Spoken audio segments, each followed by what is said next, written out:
तो हेलो दोस्तों, कैसे हैं आप? तो स्टार्ट करते हैं हमारी न्यू स्टोरी को, मतलब कहानी को। वहीं दूसरी ओर नैन्सी अपने कैबिन में बेचैनी से इधर उधर टहल रही थी। उसके मन में सिर्फ आदित्य की हालत ही घूम रही थी। डील खत्म हो चुकी थी और बाकी लोग अपनी अपनी घर के लिए निकल चुके थे, लेकिन नैन्सी के मन की चैन ही नहीं आ रहा था। उसका सहायक उसे घर जाने के लिए सलाह देता है, पर नैन्सी उसे जाने का इशारा करती है। वह इतनी ज़्यादा बेचैन हो रही थी कि उसे समझ ही नहीं आ रहा था वह क्या करे, क्योंकि वह जानती थी इस वक्त आदित्य की तबीयत बहुत ज़्यादा खराब हो गई। उसे चिराग पर भी गुस्सा आ रहा था कि इतनी तबीयत में भी उसे अपने बॉस को फिक्र करनी चाहिए थी, उसे मना करना चाहिए था। लेकिन जहाँ तक उसे अंदाजा था कि आदित्य की जैसी पर्सनालिटी है, वैसे उसने चिराग को अपने आप से बिल्कुल गुस्से से दूर कर दिया होगा, और अगर वह ऐसा ही रहा तो उसकी तबीयत और बिगड़ सकती है। जिससे उसने अपने दिल पर हाथ रखा और तेज तेज धड़क रहा था। पर उसने जल्दी से अपनी कार की चाबियां ली और जल्दी से वहां से होटल की ओर रवाना हो गई। जैसे ही वह वहां पर गई तभी टिया वहां से भागते हुए आते बोली, बॉस कहाँ जा रही हैं आप? लेकिन तब तक नैन्सी वहां से जा चुकी थी। यह देखकर टिया परेशान हो गई। उसने कॉल किया तो नैन्सी कॉल को पिकअप ही नहीं कर रही थी। यह देखकर वह भी जल्दी से अपनी कार को तरफ बढ़ी और वहां से निकल गई।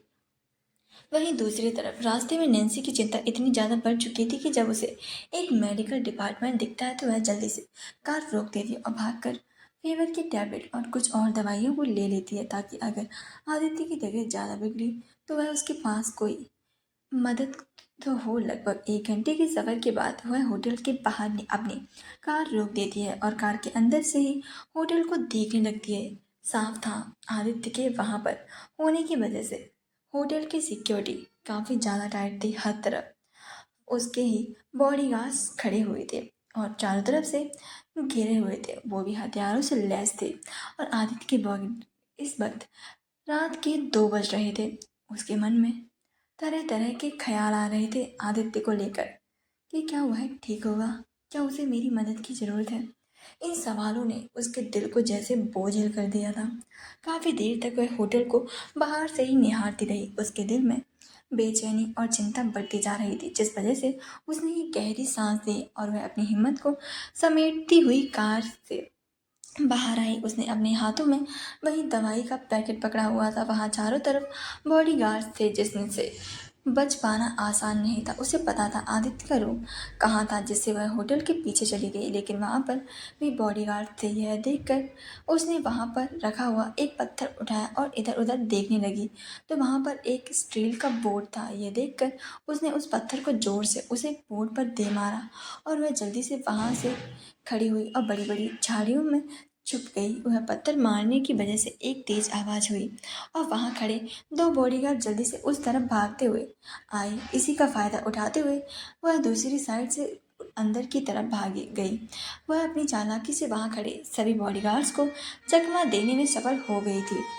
वह जल्दी से होटल की दीवार के पास गई और उसे पहले से ही पता था कि आदित्य का रूम कौन सा है, और वह बिना समय गंवाए एक पाइप की मदद से आदित्य के कमरे की बालकनी की तरफ पहुंचने में सफल हो गई थी। सावधानी से आगे बढ़ते हुए वह पाइप पकड़कर बालकनी से उतर गई थी। उसके कदम हल्के और आविश्वास से भरे हुए थे। जैसे उसने अपने कदम कमरे की बालकनी में कदम रखा, उसकी धड़कनें तेज हो गई थी। धीरे से बालकनी का दरवाज़ा खोलते हुए उसने भीतर झांका। दरवाज़ा पहले से ही खुला था, जिसने नैन्सी को थोड़ा हैरान किया, लेकिन वह सतर्क रही। उसने चारों ओर एक नज़र दौड़ाई कि कहीं आदित्य मौजूद तो नहीं है ना।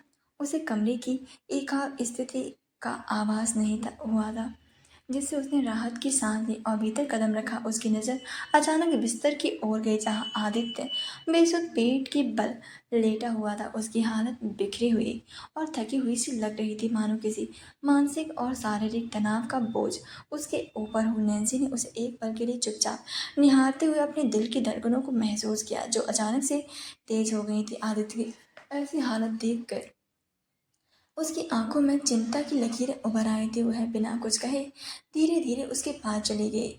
जब उसे इस बात का एहसास हो गया कि आदित्य की हालत अभी खड़े होने की भी नहीं है। तो उसकी आंखों के में गुस्सा आ गया, लेकिन उसने अपने गुस्से को शांत किया और फिर उसने अपने चेहरे को मास्क से निकाल दिया और जल्दी से उसके चेहरे अपने दोनों हाथों से छुआ। 1 साल बाद उसने जैसे ही उसके चेहरे पर हाथ रखा, उसके पूरे शरीर में करंट दौड़ गया था और उसकी धड़कन तो किसी रोलर कोस्टर से भी तेज दौड़ने लगी थी। लेकिन उसने अपने आप को संभाल लिया और परेशान हो गई, क्योंकि आदित्य का शरीर अब आग की भट्टी की तरह जल रहा था। वहीं उसकी हल्की सी छुअन से आदित्य की पलकों में थोड़ी सी हरकत हुई, जैसे उसे एहसास हो कि कोई उसके करीब है। लेकिन उसके पास आंखें खोलने तक की ताकत नहीं थी। वह शायद इतनी नींद में था कि किसी की भी चीज की जैसे उसे सुध ही नहीं थी। नैन्सी ने अपने दिल की धड़कनों को संभालते हुए धीरे से उसे पुकारा, आदित्य। आदित्य को अपने कान में यह आवाज़ सुनाई दी। वह इस आवाज़ से थोड़ा बेचैन हो गया और अपनी आंखें खोलने के लिए मशक्कत करने लगा था। उसकी नज़रें धुंधली थीं, लेकिन सामने नैन्सी को देख उसकी आंखों में आश्चर्य और थोड़ी राहत झलकने लगी थी। वह थोड़ी देर तक बिना कुछ कहे उसे देखता रहा, मानो यकीन ही ना हो कि सच में नैन्सी उसके सामने खड़ी है। उसकी आंखें बंद और चालू हो रही थी, जिससे उसे साफ साफ तब नैन्सी का चेहरा दिखाई नहीं दे रहा था, लेकिन उसने फिर भी वह नैन्सी ही लग रही थी। इसीलिए उसने धीरे से कहा, नैन्सी। उसकी आवाज़ थकी हुई थी, जिसमें एक धीमा सा दर्द भी था। वहीं उसे होश में देखकर नैन्सी थोड़ी सी हड़बड़ा गई, लेकिन तभी उसने देखा कि आदित्य ने वापस से अपनी आंखें बंद कर ली हैं। यह देखकर नैन्सी घबरा गई। उसने जल्दी से उसके गालों को थपथपाया, लेकिन वह होश आ गया था। यह देखकर उसने जल्दी से उसे पलटा और उसके कपड़ों को बेहोश हो गया था, निकला और कपड़े को निकालने लगी और फिर जल्दी से भागती हुई वॉशरूम की ओर भागी और एक बड़े से कांच के बर्तन में पानी के साथ एक टॉवल को लेकर आई और जल्दी से साइड टेबल पर रख दिया और आदित्य की शर्ट को बटन को खोल दिए। उसके बटन खोलते ही उसके सामने आदित्य के 6 पैक एब्स थे। उन्हें देखकर नैन्सी की आंखें जैसे थम गई थी। उसने अपने मन में कहा, सही में है तो काफ़ी हैंडसम, लेकिन हरकतें बिल्कुल 5 साल वाले बच्चे जैसी हैं। हद होती है। फिर वह जल्दी से लाए हुए पानी में टॉवल को भिगोकर उसके शरीर को पोंछने लगी थी, लेकिन उसका शरीर जल रहा था। यह देखकर उसने जल्दी से अपना लाया हुआ पैकेट लिया और फिर उसने दवाई को खोला और उन्हें लेकर आदित्य को खिलाने की कोशिश की। लेकिन आदित्य बिल्कुल भी होश में नहीं था। यह देखकर नैन्सी परेशान हो गई। फिर उसे कुछ याद आया। उसने एक ड्रामा में देखा था कैसे मुंह में डालकर दवाई खिलाते। यह देखकर उसने जल्दी से अपने मुंह में दवाई ले ली थी। तो अचानक से उसका मन हुआ वह उसे जल्दी से बाहर थूक दे, क्योंकि दवाइयाँ बहुत ही ज़्यादा कड़वी थी। लेकिन वह जानती थी कि इसके पास अलावा उसके पास कोई और ऑप्शन नहीं था, जिसकी वजह से वह उसका बुखार उतार सकती थी। जिससे उसने जल्दी से अपने ठंडे होठों को आदित्य के गर्म होठों पर रख दिया और अपनी दवाई को उसे खिलाने लगी। उसे दवाई बहुत ही ज़्यादा कड़वी लग रही थी। उसका मन कड़वाहट से भर गया था, जिससे उसने अपने मन में कहा, हे भगवान, इस बेवकूफ़ के चक्कर में मैं द माफिया वर्ल्ड से आज डॉक्टर भी बन चुकी हूँ। सच में किस चीज़ की मैं क्वीन हूँ, मुझे समझ नहीं आता। ना जाने इसके चक्कर में क्या क्या बनना पड़ा है। एक बार मेरा काम हो जाए, फिर जब आऊँगी ना आपके सामने, तब मैं तुमसे हर एक चीज़ सोच समेत बता लूँगी। सच बता रही हूँ मैं। वह काफ़ी ज़्यादा गुस्से में थी और उसने अपनी आंखों से आदित्य को देखा, जो बिल्कुल मासूमियत से सो रहा था। यह देखकर उसे जैसे एहसास ही नहीं हुआ कि वह उसकी हैंडसमनेस को देखते हुए उसके होठों को दवाई खिलाने की जगह अब उसे किस करने लगी थी, बल्कि उसे जैसे अब कड़वाहट का भी एहसास नहीं हो रहा था। वह काफ़ी देर तक उसे बस किस ही करती रही थी। किस में जैसे वह डूबती जा रही थी। उसका मन आदित्य को छोड़ने का बिल्कुल भी नहीं हो रहा था। उसने दवाई उसे कब का खिला दी थी, तभी उसे उसकी अपनी कमर पर आदित्य के हाथ महसूस हुए। यह एहसास होते ही उसकी आंखों से जो किस करते हुए बंद हो गई थी, अचानक से खुल गई और वह जल्दी से आदित्य से दूर हो गई और उसने अपनी आंखें छोटी करके आदित्य को देखा, जैसे कंफर्म कर रही हो कि ये लड़का सो रहा है या फिर जाग रहा है, या फिर ये नौटंकी कर रहा है सोने का। लेकिन वह तो बेहोश था। यह देखकर उसने गहरी सांस ली और फिर उसके होंठों को देखने लगी। तभी उसे एहसास हुआ वह आदित्य की बेहोशी का फायदा उठा रही थी। लेकिन यह सोचकर उसके चेहरे पर एक बड़ी सी मुस्कुराहट आ गई थी। उसने मुस्कुराते हुए अपने मन में कहा, मेरा ही हस्बैंड है और अब इतना हैंडसम हस्बैंड हो तो उसका फ़ायदा उठाने में क्या ही शर्म है। वरना जैसा अपना हाल किया है ना, ऐसे में तो मुझे इसे पीट देना चाहिए था। तभी उसने दवाई की डिस्क्रिप्शन को चेक किया तो उसमें लिखा हुआ था, अगर 3 घंटे में कोई असर ना हुआ तो दवाई को वापस खिलानी होगी। यह देखकर उसने आदित्य को देखा और उसके माथे को छुआ तो उसका माथा अभी भी तप रहा था। यह देखकर उसने उस वो टॉवल को आदित्य के माथे पर भिगोकर रख दिया और उसके चेहरे को देखने लगी। फिर उसने उसके हाथ की अंगुलियों में अपनी उंगलियां उलझा ली और उसे पूरी शिद्दत से देखते हुए बोली, आदित्य जी क्या हाल बना लिया तुमने। आखिर बेवकूफ़ लड़के, मैं बस छोड़ कर ही तो गई थी क्योंकि ये ज़रूरी था। लेकिन कहा था ना वापस से मिलेंगे, तो क्या मुझे मरने वाले हालात में मिलने वाले थे। अगर मुझे ऐसे ही मिले ना, सही में मिलते ही गला दबा दूंगी। ठीक हो जाओ और ध्यान रखो अपना, क्योंकि मैं बहुत जल्दी मिलने वाली हूँ। बस थोड़ा सा टाइम दो, सिर्फ 3 महीने, फिर मैं तुम्हें छोड़कर कभी भी कहीं भी नहीं जाऊंगी, कहीं भी नहीं। लेकिन तब तक तुम्हें अपना ध्यान रखना होगा। आई नो, जानती हूँ बहुत ज़्यादा नाराज हो, बहुत ही ज़्यादा गुस्सा हो, लेकिन क्या अपने साथ ऐसे ज्यादती करके मुझे सज़ा देना चाहते हो। देना है तो मुझे दो ना, कोई भी सज़ा तुम्हारी मंजूर कर लूँगी, लेकिन खुद को तकलीफ मत दो, क्योंकि उससे मुझे भी तकलीफ होती है। वह उसे एकटक देखने लगी थी। थोड़ी देर बाद वापस से उसने टॉवल को भिगोकर आदित्य के माथे पर रखा और फिर उसे ऐसे ही देखते देखते कब 3 घंटे हो गए थे पता ही नहीं चला। उसने आदित्य के माथे पर हाथ रखकर देखा तो अभी भी हल्का सा बुखार था और आदित्य अभी भी बेहोश था। उसने वॉच में देखा तो सुबह के 5 बज रहे थे। यह देखकर उसने दवाई को अपने मुंह में लिया और आदित्य के होठों पर वापस से अपने होठों को रख दिया और उसे वापस से उसी तरीके से दवाई खिला दी और फिर कुछ देर तक वह उसे वैसे ही किस करती रही, उसके होठों को हल्के हल्के से चूसती रही थी। लेकिन वह अब जानती थी कि ज़्यादा देर तक किया तो आदित्य खड़ा हो सकता था, जिससे उसने अपने होठों को हल्के से दूर किया और फिर उसने उसके माथे को चूम लिया। साथ ही उसकी आंखों पर भी उसने हल्के से किस किया और हल्के से एक बार फिर से उसके होठों को चूम लिया और उसके हाथ को चूमते हुए उससे दूर हो गई। उसकी आंखें थोड़ी सी नम हो गई थी, लेकिन उसने वादा किया था कि वह जल्दी ही सब कुछ खत्म कर देगी, जल्दी से ही उसके पास वापस से मिलेगी। यह कहते हुए उसने अपने आप को सही किया और फिर जल्दी से दवाई के पैकेट को उठाया और उसे उसने टॉवल को वापस से बाउल को ले जाकर बाथरूम में पानी फेंकने के बाद साफ करके वापस से उसी जगह पर सही से रख दिया।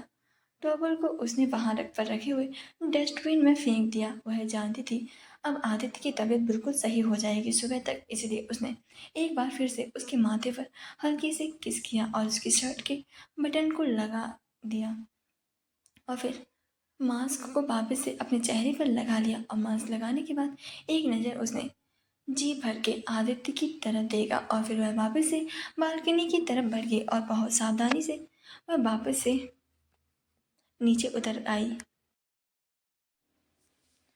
उसने सारे कैमरे को अवॉइड किया और बचते बचाते हुए वह झाड़ियों के पास चुप छुप गई। लेकिन तभी अचानक से उसे तेज छींक आई। शायद यह ज़्यादा न सोने की वजह से थी। वहीं वहां खड़े हुए बॉडीगार्ड छींक की आवाज़ सुनकर उस तरफ देखने लगे। यह देखकर नैन्सी ने अपना सर पीट लिया था। वह सोचने लगी अब वह क्या करे। वह जल्दी से अपने दिमाग को घोड़ी को दौड़ाने लगी थी। वहीं वह बॉडीगार्ड जल्दी से वहां पहुंचने वाले थे कि तभी अचानक से किसी लड़की ने छींकने की आवाज़ आने लगी और वह बहुत तेज छींक रही थी। यह देखकर उस बॉडीगार्ड ने एक दूसरे को देखा और जल्दी से वहां पर चले गए थे। वहीं पर यह देखकर नैन्सी ने गहरी सांस ली और जल्दी से वहां से बाहर निकल गई। वहीं बॉडीगार्ड्स उस ओर भागे जहां से कुत्ते के भौंकने और टिया की घबराई हुई आवाज आ रही थी। वहां का दृश्य देखकर उसकी हंसी छूट गई। टिया एक हट्टे कट्टे कुत्ते के सामने हाथ जोड़े हुए खड़ी थी, जो उसे घूरते हुए भौंक रहा था। डर के मारे टिया ने कांपती आवाज में कहा, देखो भाई साहब कुत्ता जी, मैंने आपका क्या बिगाड़ा है। मैं बस यहाँ पर अपना काम करने आई थी, हड्डी चोरी करने नहीं। लेकिन कुत्ता उसकी बात सुनकर और भी ज़्यादा भौंकने लगता हो, मानो कह रहा हो, मुझसे चालाकी करोगी? वह शांति से अपनी हड्डी चाट रहा था, लेकिन अचानक से टिया वहाँ पर आ गई थी। उसे लगा वह उसकी हड्डी को लेने आई है, इसीलिए वह उस पर जोर जोर से भौंकने लगा था। वहीं टिया ने हड़बड़ाहट में फिर से समझाने की कोशिश की, अरे सच में कुत्ते साहब, मैं तो झूठ नहीं बोल रही हूँ, मुझे बस यहाँ से जाने दो। देखो यहाँ तक आकर मुझे क्या चुराना है, मैं हड्डी नहीं खाती हूँ, इसीलिए जाने दो। बल्कि मैं तुम्हें तुम्हें मतलब मैं हड्डी भिजवाने का वादा करती हूँ, पक्का। वहीं यह देखकर एक बॉडीगार्ड ने दूसरे बॉडीगार्ड से कहा, बड़ी बेवकूफ़ लड़की है, कुत्ते को कौन रिश्वत देता है? जिस पर दूसरे बॉडीगार्ड ने हंसते हुए टिया से बोला, मैडम आप हाथ जोड़ने से अच्छा है आप इसे प्रमोशन दे दीजिए, शायद मान जाए। जिस पर टिया छेपते हुए उन्हें देखते लगी, भैया आप हमारे इस हालत का मजाक बना रहे हैं, प्लीज़ आप बताइए ना हमें। जिस पर कुत्ता जैसे उसकी बात को समझ गया और वह और ज़्यादा तेज तेज घुर्राते हुए टिया को देखने लगा और भौंकने लगा। तो टिया ने अपनी बैग से जल्दी से चिप्स का एक पैकेट निकाला और कुत्ते के सामने हिलाते हुए कहा, ये लोगे दोस्ती की पहली किस्त, अब तो मान जाओ प्लीज़। यह देखकर वह बॉडीगार्ड सही में टिया को पागल समझने लगे थे, लेकिन वह हैरान तब हो गए जब उन्होंने देखा कि कुत्ते ने टिया पर भौंकना बंद कर दिया। कुत्ता कुछ देर पैकेट को घूरता रहा, फिर शायद उसकी शराफत से खुश हो गया होकर उसने भौंकना बंद कर दिया था। यह देखकर टिया ने एक राहत की सांस ली और उसे वह चिप्स का पैकेट खोलकर नीचे रख दिया, जिस पर कुत्ता उन्हें खाने लगा था। यह देखकर बॉडीगार्ड हैरान होकर टिया को देख रहे थे। ये देखकर टिया भी खुश हो गई थी और वह दूसरी तरफ जाने लगी थी। जैसे वह एक कदम आगे बढ़ाने लगी, फिर कुत्ता फिर से भौंकने लगा, जिस पर टिया ने रुककर उसे देखने लगी तो कुत्ते की आंखों को पढ़ने लगी। वह मानो कह रहा हो, जाओ पर अगली बार और चिप्स लेकर आना मत भूलना। जिस पर टिया ने मुस्कुराकर कहा, बिल्कुल भी नहीं महाराज, बस आज जाने दो, अगली बार तो बहुत लाऊंगी। यह बोलकर वह मुड़ गई और उसने गहरी सांस ली। उसने यह नाटक नैन्सी के लिए ही किया था। वह 2 बजे से नैन्सी के आने का वेट कर रही थी और उसने देख लिया था कि नैन्सी बालकनी से कूद गई है। और जब बॉडीगार्ड ने नैन्सी के पास जाते देखा तो उसने जल्दी से पास में बैठे उस कुत्ते को परेशान कर दिया। वहीं बॉडीगार्ड अभी भी हैरान उस चिप्स के पैकेट को कुत्ते को खाते हुए देख रहे थे। वहीं जब टिया अपने कार के पास पहुंची तो वहां पर नैन्सी कार से टेक लगाकर खड़ी हुई थी, मानो उसी का वेट कर रही हो, क्योंकि उसके कार के बगल में उसकी ही कार रखी हुई थी। नैन्सी ने टिया की तरफ सीरियस आंखों से देखते हुए पूछा, तुम यहाँ पर क्या कर रही हो? क्या आदित्य को नैन्सी के आने का भनक लग जाएगी? क्या टिया नैन्सी और आदित्य के रिश्ते के बारे में जानती है? और आपकी क्या राय है इस पे कमेंट करके ज़रूर बताना। नैन्सी कार से टिककर खड़ी थी, उसके चेहरे पर हल्की सी थकान थी, गहरी सोच का भाव था, जैसे कि वह कहीं भी खोई हुई है। उसने जैसे ही टिया को अपनी बातों में आते देखा, उनकी बाहें तन गई। नाराजगी भरे उसने लहजे में पूछा, तुम यहाँ पर क्या कर रही हो? उसके सवाल को सुनकर टिया ने थोड़ा घबराते हुए इधर उधर नजरें घुमाई और फिर संभाल कर बोली, वो बॉस, आपको अकेले जाता देखा तो सोचा कि आपको कुछ हो न जाए, इसीलिए ही। जिस पर नैन्सी ने उसकी बात को बीच में ही काटते हुए तीखी निगाहों से घूरते हुए कहा, तो तुम मेरे पीछे पीछे आ गई है ना?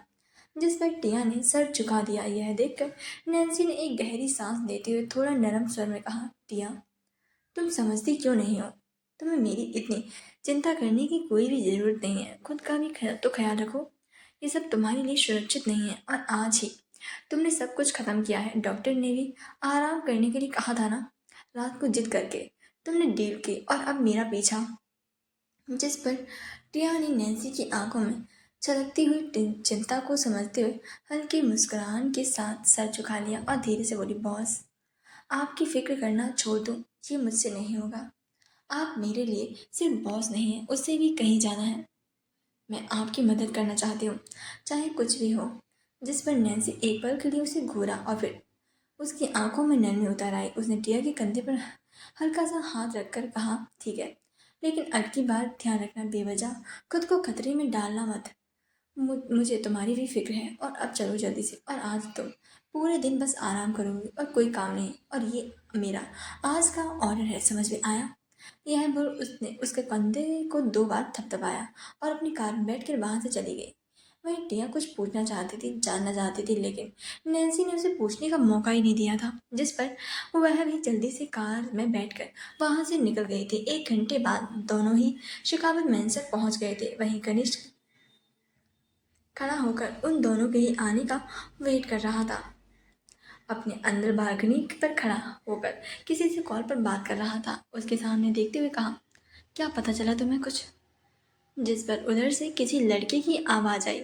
आज क्वीन पूरे 4 घंटे होटल के अंदर थी, लेकिन कौन से रूम में थी, क्यों थी, क्या कर रही थी, ये नहीं पता चला। लेकिन वह छुपते छुपाते हुए अंदर गई थी, और उसी होटल में मिस्टर आदित्य ओबरॉय भी ठहरे हुए हैं। तो क्या वह मिस्टर ओबरॉय से मिलने गई थी?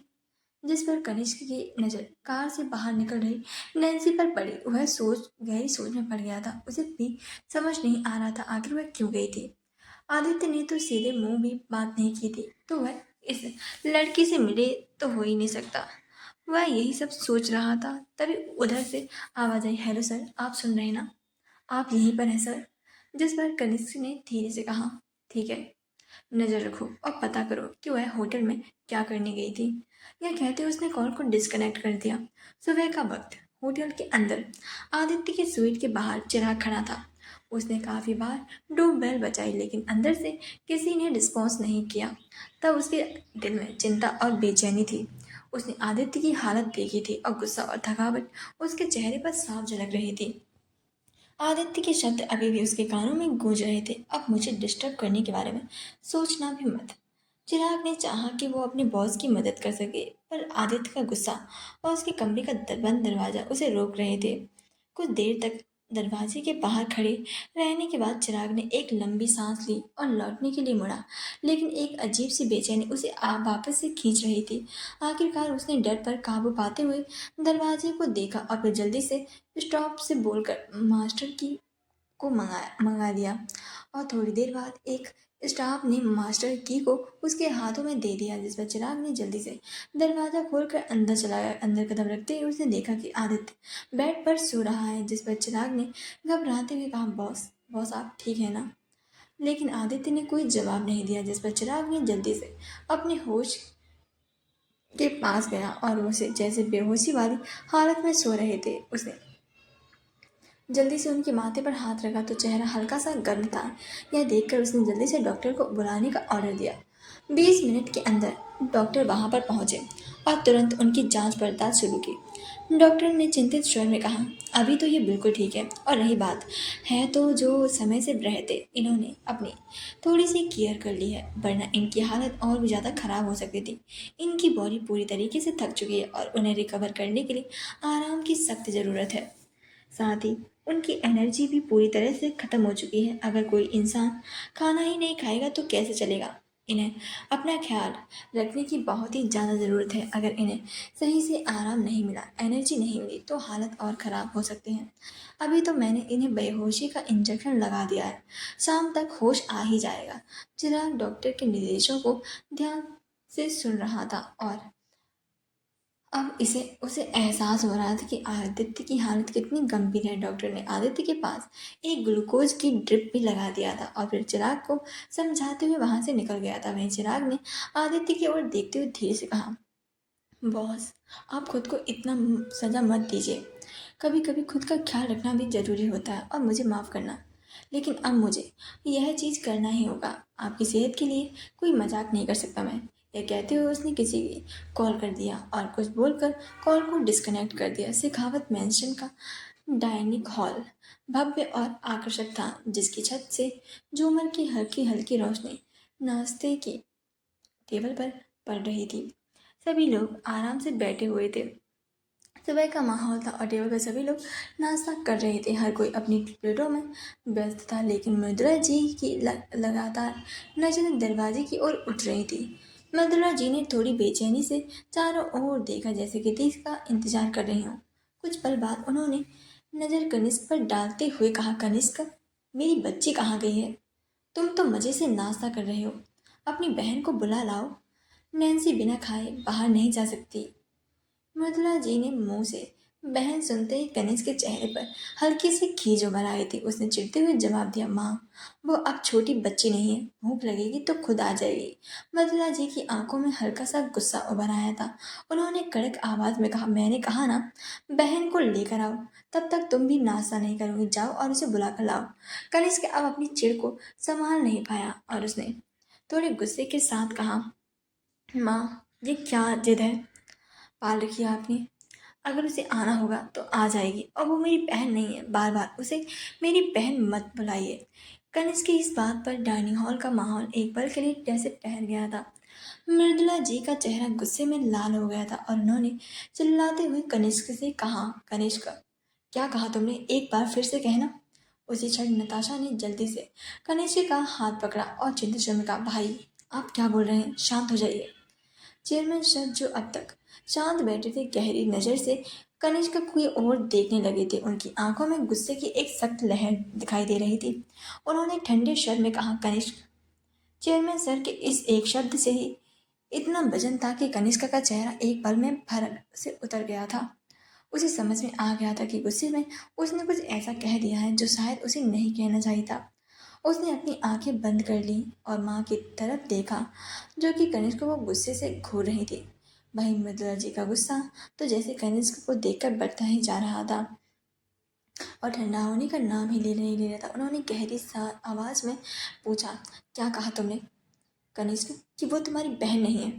ये चीज किस लहजे में बोल रहे थे तुम? मैं जानना चाहती हूँ कि तुम ऐसे कैसे कह सकते हो? अगर वो तुम्हारी बहन नहीं है तो कौन है वो? जिस बार कनिष्क ने कुछ कहने के लिए मुंह खोला ही था, तभी सीढ़ियों से हल्के कदमों की आवाज़ सुनाई दी। सबकी नज़र उस तरफ उठी तो देखा कि नैन्सी धीरे धीरे सीढ़ियों से नीचे उतर रही थी। उसके चाल में हल्का सा संकोच था, लेकिन चेहरे पर प्यारी सी मुस्कान थी। उसने सीधे जाकर मृदुला जी के कंधे पर हाथ रखा और धीरे से बोली, मॉम, आप क्यों नाराज हो रही हैं? हमारे भाई बहन के बीच छोटी सी बहस हो गई है थी, इसीलिए ये मुझसे नाराज है। बस इतनी सी ही बात है, आप परेशान मत होइए, हम जल्दी से अपने भाई को मना लेंगे। ये कहते हुए उसने मुस्कुराकर कनिष्क की तरफ देखा, जिसके हाथ नैन्सी की बातों से ही कस गए थे। वहीं मृदुला जी ने नैन्सी की बात को सुनकर हल्का सा मुस्कुराया, लेकिन फिर भी गुस्से की झलक उनके चेहरे से जैसे गायब नहीं हो रही थी। उन्होंने नैन्सी की बात पर हल्की सी नाराजगी को जताते हुए कहा, नाराजगी है तो क्या हुआ? इसे किसने हक दे दिया कि ये इस तरह से तुम्हारे साथ बदतमीजी से बात करे? जिस पर नैन्सी ने मुस्कुराकर कहा, मेरी प्यारी मॉम, वो मेरा छोटा सा भाई है, बस थोड़ा सा नाराज है। अगर उसने कुछ बोल दिया तो कोई बात नहीं मॉम। फिर उसने मुस्कुराकर कनिष्क की तरफ देखते हुए कहा, भाई चलो, अब आप भी नाश्ता कर लो। सब आपसे नाराज हो रहे हैं, इसीलिए आपसे अपने शब्द पर ध्यान रखना है कि आप वो क्या बोल रहे हैं। यह कहते हुए उसकी आंखों में गुस्सा साफ दिखाई दे रहा था, जैसे कि वह कनिष्क की आंखों ही आंखों में वार्निंग दे रही हो। कनिष्क ने नैन्सी की तरफ एक गहरी गुस्से से भरी नजर डाली और फिर बिना कुछ कहे अपनी प्लेट की ओर देखने लगा। उसके चेहरे पर गुस्सा साफ झलक रहा था, मानो दिल में एक तूफान उमड़ रहा हो। यह देख मृदुला जी का गुस्सा और बढ़ गया था। उन्होंने सख्त स्वर में कहा, कनिष्क, पहले अपनी बहन से माफ़ी मांगो। क्या ये भी मुझे तुम्हें सिखाना पड़ेगा? आखिर तुम्हें हुआ क्या है? क्या तुम विदेश जाकर हमारे सारे संस्कार जो हमने दिए थे सारे भूल गए हो? मृदुला जी के शब्द सुनते ही कनिष्क के मन का गुस्सा मानो चरम पर पहुंच गया था। उसकी आंखों में उबाल था, मन में बवंडर जैसा तूफान उमड़ रहा था। वह मन ही मन सोचने लगा कि ये सब नैन्सी की वजह से ही हो रहा है, उसकी वजह से आज उसकी परवरिश और संस्कारों पर सवाल उठाए जा रहे हैं। गुस्से में उसके चेहरे की नसें तन गई। हालांकि उसने अपने गुस्से को काबू करते हुए नैन्सी की तरफ मुड़कर कहा, sorry the, I am really sorry, please मुझे माफ़ कर दीजिए। नैन्सी ने उसकी आवाज़ को मुस्कुराते हुए स्वीकार किया और जल्दी से मृदुला जी के कंधे पर हाथ रखकर बोली, माँ, भाई को डांटना बंद करें। चलिए, अब हम सब लोग नाश्ता कर लीजिए। नैन्सी के इस छोटे से प्रयास से माहौल में थोड़ी सी शांति आई थी। वहीं नैन्सी ने मृदुला जी को अपने दोनों हाथों से खाना खिलाने लगी थी, जिससे उनका गुस्सा भी धीरे धीरे से शांत हो पड़ गया था। लेकिन कनिष्क की भूख तो यह सब देखकर ही जैसे गायब हो गई चुकी थी।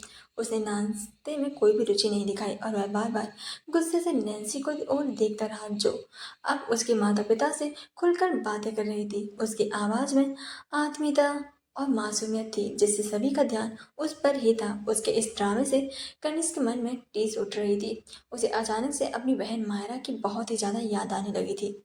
एक मायरा ही थी जो उसे हमेशा उसके साथ खड़ी रहती थी, उसे कभी भी अकेलापन महसूस नहीं होने देती थी। लेकिन जब से नैन्सी आई थी, जैसे घर का सारा ध्यान उसके ऊपर ही चला गया था। एक गहरी उदासी उसके दिल में घर कर गई थी। कनिष्क ने धीरे से अपने मन में बुदबुदाते हुए कहा, दी, आप क्यों चली गई मुझे छोड़कर? मुझे आपकी बहुत याद आ रही है, प्लीज़ वापस आ जाइए ना। इतना कहते हुए उसकी आंखों में हल्की सी नमी आ गई थी। उसने अपने हाथों से अपनी आंखों को छुपा लिया था ताकि कोई भी उसकी भावना को ना देख पाए। तभी उसके कंधे पर एक हल्का सा स्पर्श महसूस हुआ। उसने सिर उठाकर देखा तो उसके पिता चेयरमैन साहब ने उसे सांत्वना देने के लिए हाथ रखा था। उनके चेहरे पर ममता भरी गहरी समझदारी थी। चेयरमैन साहब ने बिना कुछ कहे सिर्फ उसकी पीठ थपथपाई, जैसे यह जताने की कोशिश कर रहे हों कि वो उसकी भावनाओं को समझते हैं। लेकिन कनिष्क ने उन्हें देखकर गुस्से से उनके हाथ को हटा दिया और वहां से खड़ा होकर गुस्से के साथ लेकिन थोड़ा कंट्रोल करते हुए बोला, माँ, मुझे ना आज जल्दी से एक काम के लिए निकलना है। लेकिन उसने देखा कि उसकी बात को सुनकर भी उसकी माँ ने उसकी तरफ नहीं देखा था। यह देखकर वह ऐसे ही बाहर चला गया था। उसके जाते ही नताशा भी चली गई थी। वहीं यह देखकर चेयरमैन सर ने एक गहरी सांस ली। वहीं नैन्सी फिर दोनों से बातें करने लगी थी। फिर थोड़ी देर बाद वह भी वहां से चली गई। उसे पता चल गया था कि वह अब आदित्य बिल्कुल ठीक है, जिससे वह भी अपने काम में लग गई थी। 8 महीने पहले हुए हादसे की सारी डिटेल पढ़ रही थी। शाम का वक्त, आदित्य का रूम, वह अभी भी सो रहा था। उसके हाथ में 5 ग्लूकोज की ट्रिप लगी हुई थी। चिराग साइड में खड़ा हुआ था। वहीं आदित्य के दिमाग में नैन्सी का चेहरा आने लगा था, वही चेहरा जो उसने रात को देखा था। अचानक से उस चेहरे ने उसे किस किया और फिर उसके हाथों को छोड़ने लगी और उसे दूर जाने लगी। वह परेशानी से इधर उधर होने लगा। वह चिल्लाने लगा, नैन्सी मत जाओ, प्लीज़, प्लीज़ रुक जाओ, नैन्सी प्लीज़ रुक जाओ। लेकिन नैन्सी ने उसके हाथ को गुस्से से छोड़ दिया और अचानक से उसने बालकनी से छलांग लगा दी थी। आदित्य की आंखें बड़ी बड़ी हो गई। वह डर से चीख पड़ा, नैन्सी। और वह अचानक से उसकी आंखें घबराहट से खुल गईं। वह पसीने से भीगा हुआ था। चिराग बार बार उससे पूछ रहा था, बॉस, बॉस क्या हुआ, क्या हुआ बॉस, आप ठीक है ना? लेकिन आदित्य को जैसे कुछ भी सुनाई नहीं दे रहा था। क्या होगा आगे? आदित्य जैसे ही होश में आया, उसकी सांसें ऊपर नीचे हो रही थी। वह गहरी गहरी सांसें ले रहा था। ठंडे मौसम में भी उसका माथा पसीने से भीगा हुआ था। उसके दिल में एक अजीब सी बेचैनी थी। उसे यकीन था उसने रात को नैन्सी को ही देखा था। वह नैन्सी ही थी। उसने उसे छुआ था, किस किया था। वो पास थी, वो उसके बहुत ही ज़्यादा पास थी। वह उसके छुअन को फील कर सकता था। उसने अपने चारों ओर नजरें दौड़ाई और कमरा अब भी अस्पताल के माहौल जैसा शांत और ठंडा था। लेकिन नैन्सी कहीं भी नजर नहीं आ रही थी। इस पर बेचैनी उसकी और भी ज़्यादा बढ़ गई थी। उसने हड़बड़ाहट में अपने हाथ से बड़ी बड़ी बेरहमी से ड्रिप की सुई को निकाल दिया। खून की एक छोटी धार उसके हाथ से बहने लगी थी, पर उसने इसकी कोई भी परवाह नहीं की थी। चिराग जो पास ही खड़ा हुआ था, तुरंत उसकी हालत देखकर हैरान हो गया और जल्दी से उसकी फिक्र करते हुए बोला, बॉस, ये क्या कर रहे हैं आप? आपको आराम की ज़रूरत है। लेकिन आदित्य ने उसे पूरी तरीके से इग्नोर किया और इधर उधर नजरें घुमाना शुरू की। तभी उसे अपना सर घूमता हुआ महसूस हुआ और वह गिरता कि चिराग ने जल्दी से उसे पकड़ लिया और थोड़े गुस्से के साथ बोला, बॉस, आखिर आप हमारी बात को क्यों नहीं सुनते हैं? आपकी तबीयत ऑलरेडी बद से बदतर हो गई है। आप आगे क्या करना चाहते हैं? लेडी बॉस की वजह से आप खुद को मार लेंगे क्या? उसने जैसे ही ये कहा वैसे ही आदित्य ने गुस्से से चिराग को देखते हुए कहा, मिस्टर चिराग, शायद आप भूल रहे हैं कि मैं आपका बॉस हूँ। जिस पर चिराग ने अपने गुस्से को दबाते हुए अपने होठों को काट लिया। उसे पता नहीं क्यों आज पहली बार अपने बॉस के गुस्से का बुरा लगा था। उसके दिल में एक दर्द फील हुआ था, लेकिन उसने जल्दी से उसे छुपा लिया था और गहरी सांस लेकर दूर होते हुए अपना सिर झुकाकर कहा, I am really sorry boss. अपनी लिमिट को भूल गया था मैं। I am really really sorry boss, but आपकी कंडीशन ठीक नहीं, डॉक्टर ने कहा। जिस पर आदित्य ने चिढ़कर उसकी बातों को इग्नोर करते हुए कहा, जस्ट शट अप। यह बोल हुआ जल्दी से इधर उधर नैन्सी को ढूंढने लगा। वही चिराग भी समझ नहीं पाया कि आदित्य किसे ढूंढ रहे हैं। उसने थोड़ा घबराते हुए पूछा, बॉस आप किसे ढूंढ रहे हैं? जिस पर आदित्य की आंखों में कुछ देखा सा भाव उभर आया। उसने गहरी आवाज में कहा, कल रात नैन्सी यहाँ थी मेरे पास। चेक करो कि कल रात मेरे रूम में कौन कौन आया था। सीसीटीवी फुटेज को देखो, मुझे पता लगाना है। यह सुनकर चिराग तो आदित्य की इस बात पर विश्वास नहीं हुआ। उसने हैरानी से कहा, क्या क्या boss? Seriously lady boss? But ये कैसे पॉसिबल है? जिस पर चिराग आदित्य ने गुस्से से कहा, कैसे पॉसिबल है या कैसे नहीं है ये बाद में हम देखेंगे। पहले जाकर जल्दी से कल रात की सीसीटीवी फुटेज को चेक करो और पता करो कि कल रात कौन मेरे कमरे में अंदर आया था और कौन नहीं।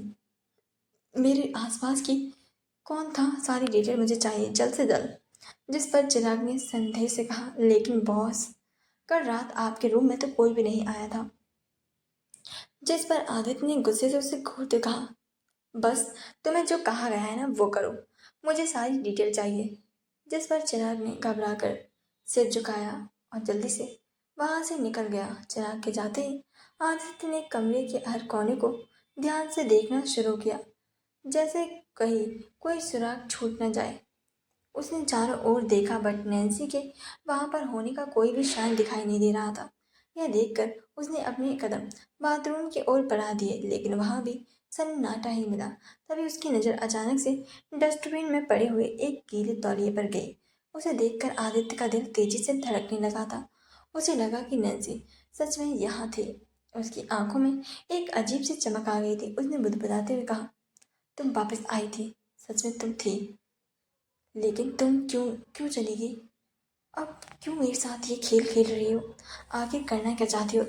क्यों क्यों तुम फिर से बिना कुछ कहे वापस से चली गई?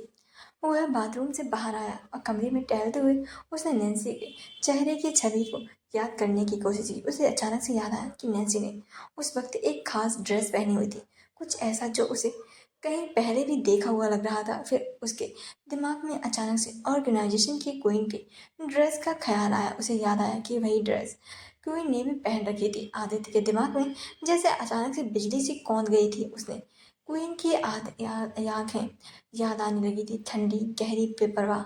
यही आंखें उसने नैन्सी की भी देखी थी, सेम। तभी वह तेजी से उस रात की यादों में खो गया जब गलती से उसका हाथ क्वीन के हाथों से टच हो गया था और उसे ऐसा लगा था कि उस स्पर्श को वह जाना पहचाना था, मानो वह एहसास कहीं पहले से भी उसकी आत्मा में बचा हो। अचानक से कुछ उसके दिमाग में क्लिक हुआ। एक अलग खुशी और चमक उसकी आंखों में दिखाई देने लगी।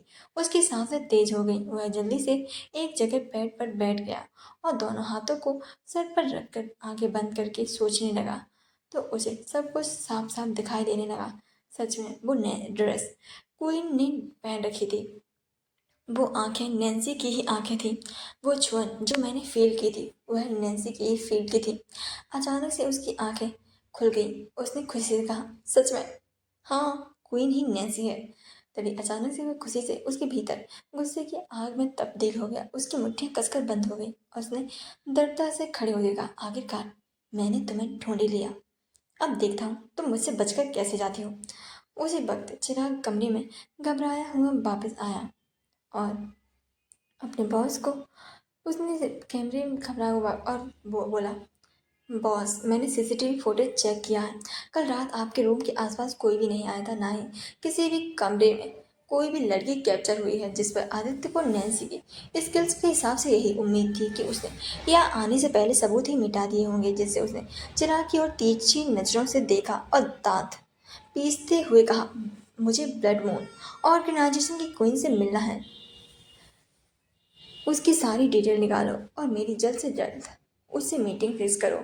मुझे उससे मिलना है। जिस पर चिराग असमंजस में पड़ गया था। उसे अच्छे तरीके से पता था जिस तरीके से उसके बॉस ब्लड मून ऑर्गेनाइजेशन से बाहर आए थे, उसने साफ था कि वह आगे वह उसके साथ कोई भी डील नहीं करने वाले थे। लेकिन अब वह ये बात सुनकर उसे काफ़ी ज़्यादा हैरानी हो रही थी। उसने धीरे से कहा, पर बॉस, आप तो उनसे डील नहीं करना चाहते थे ना? फिर अब जिस पर आदित्य का गुस्सा जैसे बढ़ गया था, वह उसके बार बार सवालों को पूछने की वजह से काफ़ी ज़्यादा इरिटेट हो गया था, जिस वजह से उसने चिराग पर लगभग चिल्लाते हुए कहा, क्या तुम्हें समझ नहीं आ रहा है कि मैंने क्या कहा? मेरी मीटिंग फिक्स करो अभी के अभी। जिस पर चिराग ने घबराकर सिर हिलाया और जल्दी से कहा, यस बॉस, सॉरी बॉस। और वह वहाँ से जाने के लिए तैयार था कि उसके कदम दरवाजे पर कुछ सोचकर रुक गए और उसके माथे पर परेशानी छा गई। उसने मुड़कर आदित्य को देखा जो जल्दी जल्दी से नैन्सी के पास जाने के लिए तैयार होने लगा था। यह देखकर वह और ज़्यादा परेशानी में आ गया था। उसे समझ नहीं आ रहा था कि वह क्या बोले या फिर नहीं बोले। वहीं आदित्य के भीतर बेचैनी और बढ़ गई थी। वह नैन्सी से मिलने के लिए बेहद आधीर था। उसके चेहरे पर दर्द साफ झलक रही थी, लेकिन दरवाजे में खड़े चिराग की हालत उसके विपरीत थी। उसके हाथों पर पसीना आ गया था और वह अंदर से बुरी तरीके से घबराया हुआ नजर आ रहा था। उसके हाथ पैर भी जैसे डर से कांप रहे थे। आदित्य को तैयार होने में ज़्यादा समय नहीं लगा था। वह 10 मिनट में पूरी तरीके से तैयार हो गया था। उसने ब्लैक शर्ट और ब्लैक पैंट के साथ ब्लैक ब्लेजर को पहन लिया था, जिसमें वह काफ़ी ज़्यादा हैंडसम लग रहा था। उसने अपने आप को आईने में देखा और वह जाने के लिए रेडी था कि उसकी नज़र दरवाजे पे खड़े हुए चिराग पर गई। तो उसने चिराग को खा जाने वाली नज़रों से देखा और गुस्से में बोला, तुम अभी तक यहाँ खड़े होकर क्या कर रहे हो? मुझे लगता है तुम्हारा जॉब से अब पूरी तरीके से मन भर चुका है और मुझे अब एक दूसरा काबिल असिस्टेंट को खोज लेना चाहिए। जिस पर चिराग, जो कि गहरी सोच में चला गया था, हड़बड़ाते हुए अपने सेंस में वापस आया और फिर वह डरते हुए बोला, so sorry boss, I am really sorry. वो बॉस। इसके आगे वह कुछ कहता, तभी आदित्य के रूम का दरवाजा खुला, जिस वजह से दोनों की नजरें उस तरफ चली गईं। जैसे ही चिराग की नजरें दरवाजे पर खड़े हुए लोगों लोगों पर गई तो वह और भी ज्यादा घबराने लगा था। वहीं दरवाजे पर अपनी फैमिली को देखकर आदित्य थम गया था। सामने सीरियस एक्सप्रेशन के साथ उसकी पूरी फैमिली खड़ी हुई थी। ओमकार जी, सीमा जी, कुणाल जी, बीना जी और कबीर। सिर्फ चिराग ही था जो अपने भाई को देखकर काफी ज्यादा खुश हो गया था। चिराग ही था जो अपने भाई को देखकर, नहीं, कबीर भी था जो भाई को देखकर सो गया और वह जल्दी से, हाँ, खुशी से आगे बढ़ते हुए ओमकार जी ने आदित्य को घूरते हुए सख्त लहजे में कहा, कहाँ जा रहे हो तुम? उनकी तीखी नजरें आदित्य पर जमी हुई थी। वहीं यह देख सुनकर चिराग को तुरंत समझ में आ गया कि इस स्थिति में उसे खुद को बचाना ही बेहतर होगा, वरना आज तो उसकी जान जाना तय था। तभी उसने अपने ऊपर खंजर से तेज नजरों को महसूस किया तो उसे पता था कि वह आदित्य ही है। उसने अपने हाथों की मुट्ठियों को कसकर बंद कर लिया था और चिराग को गुस्से से घूर कर देख रहा था, जैसे वह समझ गया था कि इसके पीछे चिराग ही है। वही चिराग ने जल्दी से और सिर झुकाया और बुदबुदाते हुए कहा, सॉरी बॉस।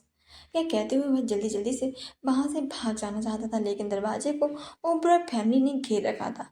वहीं आदित्य को चिराग को घूरता देखकर कुणाल जी ने अपनी आवाज को और सख्त बनाते हुए कहा, डैड कुछ पूछ रहे हैं?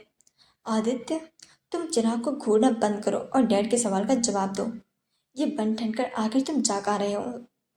तुम्हारी तबीयत इतनी ज्यादा खराब है, लेकिन फिर भी तुम्हें अपने शरीर की कोई भी परवाह नहीं है।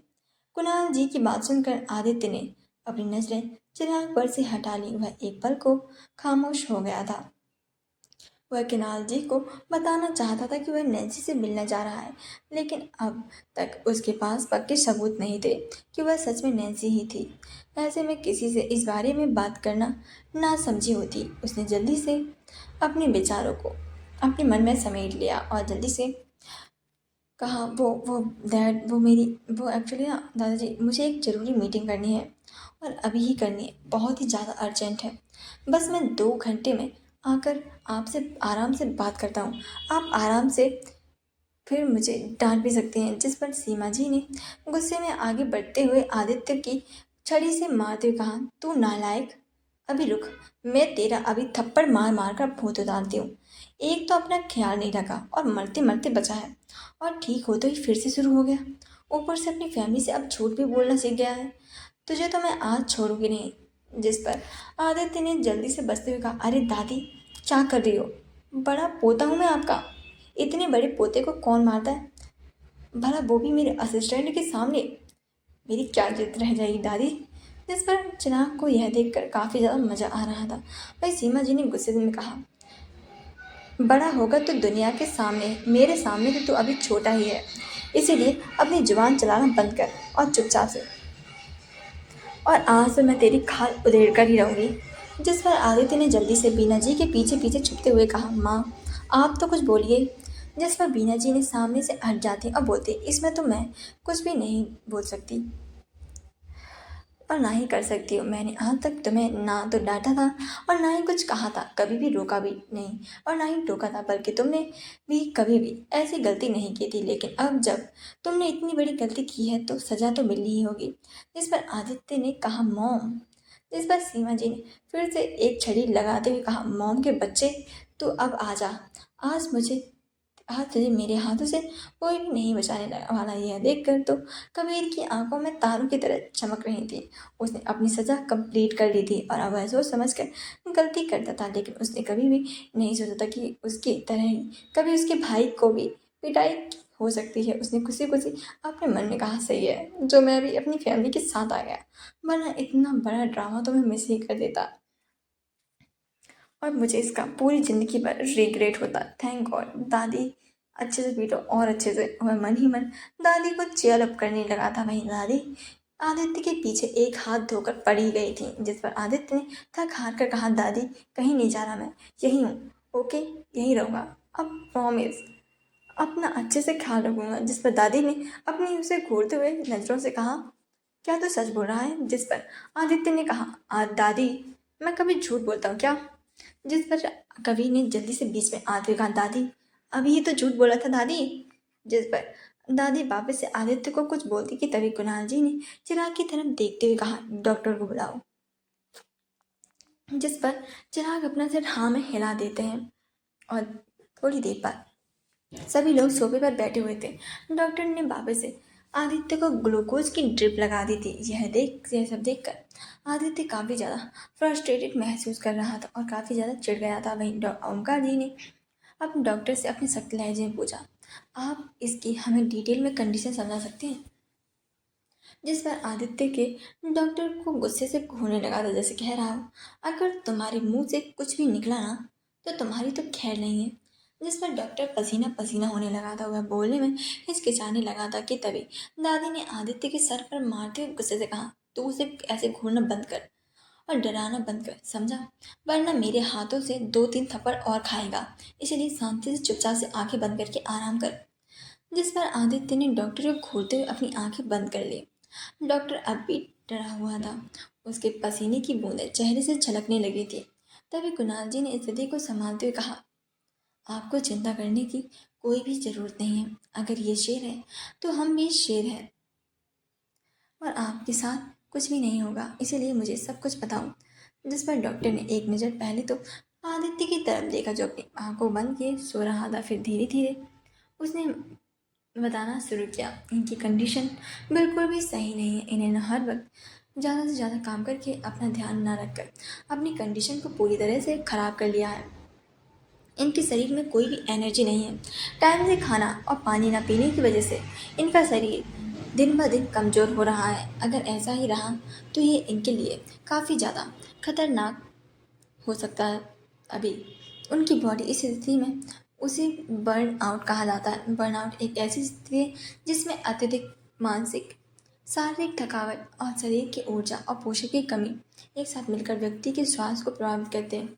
अगर रात को ये दवाइयाँ ना लेते तो शायद सुबह तक इनकी कंडीशन काफ़ी ज़्यादा खराब हो चुकी होती, बल्कि सर्जरी की भी ज़रूरत पड़ सकती थी। यह सब सुनकर सभी लोग आदित्य को लेकर परेशान हो गए थे, लेकिन आदित्य को देखकर तो ऐसा लग रहा था जैसे कि डॉक्टर उसकी नहीं किसी और की कंडीशन के बारे में बात कर रहे हों। आदित्य को जैसे उसे फर्क ही नहीं पड़ रहा था, लेकिन जैसे ही आदित्य के कानों में दवाई की बात कही, उसकी आंखें झट से खुल गई। उसने सीरियस वॉइस में पूछा, क्या कहा, दवाई? पर मैंने तो कोई दवाई नहीं ली। जिस पर डॉक्टर ने कन्फ्यूजन के साथ कहा, क्या मतलब है आपका? लेकिन आपका शरीर अभी तक ठीक है क्योंकि आपने मेडिसिन ली थी। रात को बढ़ना इतना ठीक नहीं होते। जिस पर आदित्य का चेहरा अचानक से गंभीर हो गया था। उसने मन ही मन एक ख्याल आया, अब तो सच में मैं कंफर्म हो गया हूँ। जरूर नैन्सी आई थी और उसने ही मुझे दवाइयाँ दी होंगी। यह सोचकर उसने मन में गुस्से से भर गया था। पहला तो वो मुझे अकेला छोड़ गई, ऊपर से आई भी, लेकिन फिर भी मिले बिना मिले ही मुझे से चली गई। और कुछ कहा भी नहीं, बल्कि चोरी चुपके आई और फिर से चोरी चुपके ही चली गई। उसकी आंखों में गुस्सा और निराशा दोनों थे। उसने अपनी आंखों को फिर से बंद कर लिया और सोचने लगा कि अब वह क्या करेगा। जैसे पूरी दुनिया से कट गया। और डॉक्टर ने आदित्य की कंडीशन के बारे में सबों को बताकर वहां से जाने का फैसला किया। और जैसे ही वहां से गए, सीमा जी ने आदित्य के पास जाकर कहा, बेटा, तुम्हें अपने स्वास्थ्य का ध्यान रखना चाहिए। तुम्हें मैं चिंता में क्यों डाल रहे हो? जिस पर आदित्य ने अपने गुस्से को काबू किया और फिर अपने चेहरे पर मुस्कुराहट को लाकर कहा, दादी, आई प्रॉमिस, मैं अब अपना ख्याल अच्छे से रखूंगा और आपको बिल्कुल भी परेशान नहीं करूंगा। मुझे इस बार के लिए माफ़ कर दीजिए। जिस पर सभी के चेहरे पर मुस्कुराहट आ गई थी और सभी लोग बातें करने लगे थे। लेकिन आदित्य का दिल और ज़्यादा बेताब हो गया था नैन्सी से मिलने के लिए। लेकिन वह यह भी जानता था आज तो बिल्कुल ही मुश्किल ही था। उससे घड़ी में टाइम देखा तो अभी रात के 8 बज रहे थे, इसलिए उसने शांति से आंखें बंद कर ली। वहीं दूसरी तरफ नैन्सी ने आदित्य की तबीयत के बारे में सब कुछ पता कर लिया था, क्योंकि उसने वहाँ पर एक अपना आदमी छोड़ रखा था जो कि आदित्य की सारी खबर उस तक पहुंचा देता था।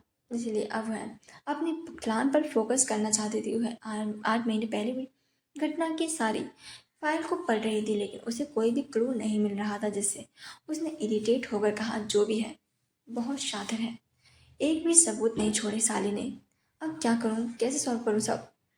हाँ, एक आइडिया है, लेकिन इसमें उसकी जान भी जा सकती है और इसका रिस्क अभी लेना बहुत ही ज़्यादा रिस्की हो सकता है। देखिए, मुझे जल्द से जल्द फाइल क्लैश करनी है। उसके बाद मुझे अपनी लड़ाई लड़नी है और अपने पति के पास जाना है। लास्ट लाइन बोलते हुए उसका चेहरा बिल्कुल बच्चों सा हो गया था। वह आदित्य को बहुत मिस कर रही थी। तभी कमरे में टिया ने आते हुए कहा, बॉस आप ठीक है ना? वह थोड़ी हाँप रही थी, जैसे भाग कर आई हो। वह उसे देखकर नैन्सी ने आंखें छोटी करते हुए कहा, मैंने तुम्हें आज आराम करने के लिए कहा था ना, फिर यहाँ पर अभी क्या कर रही हो तुम? तुम्हें हमेशा मेरी बात को टालना क्यों होता है, हाँ? जिस पर टिया ने गहरी सांस लेते हुए, बॉस, पहले आप टाइम तो देखिए, रात के 10 बज रहे हैं और मैं आपको कॉल लगा रही थी, लेकिन आप तो मेरा कॉल ही नहीं उठा रही थी। मुझे लगा आपके साथ कुछ तो हो गया होगा, नहीं होगा, जिससे मैं भागती हुई आई हूँ।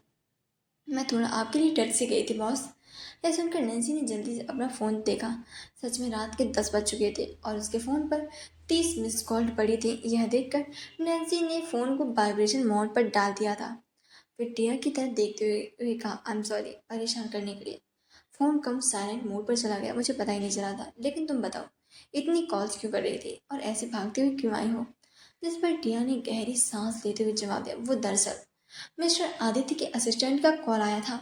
मिस्टर आदित्य आपके साथ मीटिंग करना चाहते हैं। यह सुनकर अचानक से नैन्सी की आंखें छोटी हो गई थी और वह अचानक से परेशान भी हो गई थी। उसने हैरानी से कहा, क्या कहा? मिस्टर आदित्य मुझसे मीटिंग करना चाहते हैं? लेकिन क्यों? कल ही तो हमारी मीटिंग हुई थी। कहीं ना कहीं नैन्सी के दिमाग में शक का बीज पनपने लगा था कि शायद आदित्य यह सुनिश्चित करना चाहता है कि वह नैन्सी ही है या फिर नहीं। जिस पर टिया ने कंधे उचकाकर कहा, मुझे नहीं पता, बस उन्होंने यही कहा है कि उन्हें आपसे मीटिंग करनी है। जिस पर नैन्सी का सोचने का नाटक करते हुए, लेकिन कल मेरा शेड्यूल पूरी तरीके से फिक्स्ड है, इसीलिए मेरे पास टाइम नहीं है, मैं मीटिंग नहीं कर सकती। जिस पर टिया ने थोड़ा परेशान होकर कहा, बॉस जानती है ना मिस्टर आदित्य हमारे कितने बड़े क्लाइंट हैं, उन्हें मना करना आसान नहीं है। क्या पता हमारे ना करने की वजह से वह हमसे नाराज़ हो जाए और अगली बार हमसे कोई डील ही ना करे। जिस पर नैन्सी ने शांत स्वर में कहा, हाँ मैं जानती हूँ, लेकिन फिक्र मत करो, मैं नाराज़ तो नहीं होने दूंगी। लेकिन कल का मेरे पास बिल्कुल भी टाइम नहीं। सारी मीटिंग शेड्यूल हैं, तो मैं कैसे उनसे मिल सकती हूँ? मुझे कहीं और जाना है और परसों भी नहीं। हाँ, 2 दिन बाद मिल सकते हैं और आई होप वो मेरी बात को समझ जाएंगे। वह अच्छे से जानते थे कि आदित्य को वेट करवाने वाले लोग बिल्कुल भी नहीं पसंद। वही टिया ने अपने होंठ काटते हुए कहा, बॉस। इस पर नैन्सी ने उसे गंभीरता से देखा और पूछा, हाँ क्या? जिस पर टिया ने सिर झटकते हुए कहा, कुछ नहीं। लेकिन बॉस, मुझे लग रहा है कि शायद ये सब कुछ ज़्यादा नहीं हो रहा है, क्योंकि आप कल पूरी तरीके से फ्री हैं। जिस पर नैन्सी ने अपनी फाइल को देखते हुए कहा, कुछ भी ज़्यादा नहीं हो रहा है। अगर मिस्टर आदित्य को मीटिंग करनी है तो उन्हें 2 दिन का इंतजार करना ही होगा। मेरे पास सच में कोई टाइम नहीं है। नैन्सी की बात सुनकर टिया का चेहरा थोड़ा सा परेशान हो गया था। उसे इस हालत में देखकर नैन्सी ने उसे दिलासा देते हुए कहा, तुम वही करो जो तुम्हें कहा गया है, चिंता मत करो, मैं उन्हें संभाल लूंगी। ज़्यादा परेशान होने की कोई ज़रूरत नहीं है। बस जाकर उन्हें बता दो कि मीटिंग 2 दिन बाद ही होगी। जिस पर टिया ने सिर हिलाया और जैसे वो जाने लगी, अचानक से कल रात की हुई बात याद आई। उसे याद आते ही नैन्सी जिस होटल में गई थी वह आदित्य का ही था होटल था। उसे संकोच के साथ पूछा, वैसे कल बॉस आप किससे मिलने गई थी होटल में? यह सुनकर नैन्सी के सामने कल रात का पूरा दृश्य घूम गया और उसके दिमाग में आदित्य का चेहरा आ गया और सारी चीज़ें किसी फिल्म की तरह घूमने लगी थी, जिस वजह से उसका चेहरा टमाटर की तरह लाल हो गया था। अब वह कैसे बताए कि वह अपनी पति का रात में वो भी बेहोशी में फ़ायदा उठाने के लिए गई हुई थी। टिया नैन्सी के चेहरे पर लालिमा को ध्यान से देख रही थी। उसने चिंता में पूछा, बॉस आप ठीक है ना? आपका चेहरा लाल क्यों हो रहा है? जिस पर नैन्सी ने जल्दी से अपने इमोशन को छुपाते हुए कहा, नहीं कुछ भी नहीं, मैं बिल्कुल ठीक हूँ, सब कुछ ठीक है। जिस पर टिया कुछ पूछना चाहती थी कि तभी नैन्सी ने का फोन वाइब्रेट होने लगा। उसने स्क्रीन पर देखा तो बाईएस का नाम फ्लैश हो रहा था। नैन्सी ने आंखों पर हल्की सी गंभीरता आ गई और उसने कॉल रिसीव करते हुए कहा, हाँ बोलो। जिस पर उधर से बाईएस की आवाज़ आई, बॉस जल्दी से यहाँ आइए, मुझे आपको कुछ ज़रूरी बात बतानी है। जिस पर बिना कोई सवाल किए नैन्सी ने जवाब दिया, ओके मैं आधे घंटे में पहुँचती हूँ।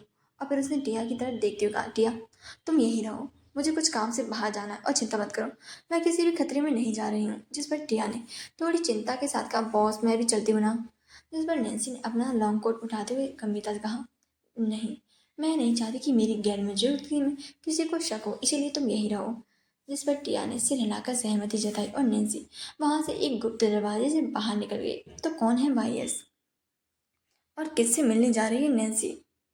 आगे की स्टोरी जानने के लिए इस स्टोरी को पढ़ते रहिए और हाँ, लाइक कमेंट सब्सक्राइब जरूर करना और इस चैनल को सब्सक्राइब कर लेना। थैंक यू सो मच, जिससे आप जल्दी से जल्दी वीडियो को सुन सकें। Thank you so much. अब कल मिलते हैं।